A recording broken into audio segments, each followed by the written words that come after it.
Mahesh cooperative urban బ్యాంక్లో ED సోదాలు ముగిశాయి. కోటి రూపాయల క్యాష్తో పాటుగా 4,27,00,000 రూపాయల విలువైన ఆభరణాలు, ప్రాపర్టీ డాక్యుమెంట్స్, బ్యాంక్ లాకర్ తాళాలను ఈడీ అధికారులు స్వాధీనం చేసుకున్నారు. అక్రమంగా లోన్స్ మంజూరు చేశారని బంజారాహిల్స్ పిఎస్లో ఎఫ్ఐఆర్ నమోదైంది. ఎఫ్ఐఆర్ ఆధారంగా ఈడీ కేసు నమోదు చేసి దర్యాప్తు కొనసాగిస్తోంది. వక్ఫ్ బోర్డు భూమితో పాటుగా లేని ప్రాపర్టీస్ ఉన్నట్లుగా సృష్టించి అక్రమంగా 300 కోట్లకు పైగా రుణాలు మంజూరు చేసినట్టుగా ఈడీ గుర్తించింది. రుణాలు తీసుకున్న వారి నుంచి 10% కమిషన్ను బ్యాంక్ చైర్మన్తో సహా ఇతర ఉద్యోగులు తీసుకున్నారు. అక్రమంగా 1800 మందికి గోల్డ్ లోన్స్ ఇచ్చినట్టుగా ఈడీ స్పష్టం చేసింది.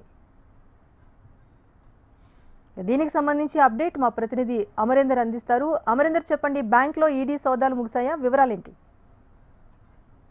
AP Mahesh cooperative urban bank కి సంబంధించి 300 కోట్లకు పైగా అక్రమంగా రుణాలు ఇచ్చారు. దీనికి సంబంధించి నిన్నటి నుంచి కూడా ఇవాటి వరకు ఈడీ సోదాలు నిర్వహించింది. మొత్తం హైదరాబాద్ తో పాటు 7 చోట్ల ఈడీ అధికారులు సోదాలు నిర్వహించారు. కోటి రూపాయల క్యాష్ తో పాటు 4,27,00,000 విలువైన జ్యువెలరీ, ప్రాపర్టీ డాక్యుమెంట్స్ తో పాటు బ్యాంక్ లాకర్ కీస్ కూడా ఈడీ అధికారులు స్వాధీనం అయితే చేసుకున్నారు. అయితే అక్రమంగా లోన్స్ మంజూరు చేశారని బంజారాహిల్స్ పిఎస్ లో గతంలో ఎఫ్ఐఆర్ అయితే నమోదైంది. ఎఫ్ఐఆర్ ఆధారంగా ఈడీ అధికారులు దర్యాప్తును వేగవంతం చేశారు.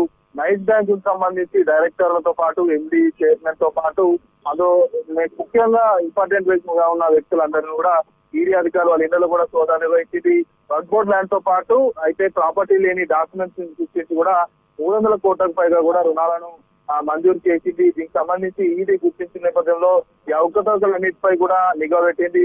రుణాలు తీసుకున్న వారి నుంచి 10% కమిషన్ తీసుకొని కూడా బ్యాంక్ చైర్మన్ తో పాటు కింది స్థాయి సిబ్బంది, ఎంప్లాయీస్ కూడా అక్రమంగా 1800 మందికి గోల్డ్ లోన్ ఇచ్చినట్టుగా ఈడీ అధికారులు అయితే గుర్తించారు. ఇచ్చిన లోన్ డబ్బులకు సంబంధించి కూడా వివిధ ట్రాన్సాక్షన్ ద్వారా కూడా తిరిగి నిందితుల ఫ్యామిలీ కూడా వచ్చినట్టుగా ఈడీ అధికారులు అయితే గుర్తించారు. మొత్తంగా ఈడీ అధికారులు స్వాధీనం చేసుకున్న జ్యువెలరీ తో పాటు ప్రాపర్టీ డాక్యుమెంట్స్, మరోవైపు కోట్లలో క్యాష్ కూడా సీజ్ చేశారు. దీనికి సంబంధించి ఇంకా దర్యాప్తు కొనసాగుతుందని కూడా ఇప్పటికే ఈడీ సంబంధించిన అధికారులు అయితే చెప్తున్నారు. Right, thank you Amarinder.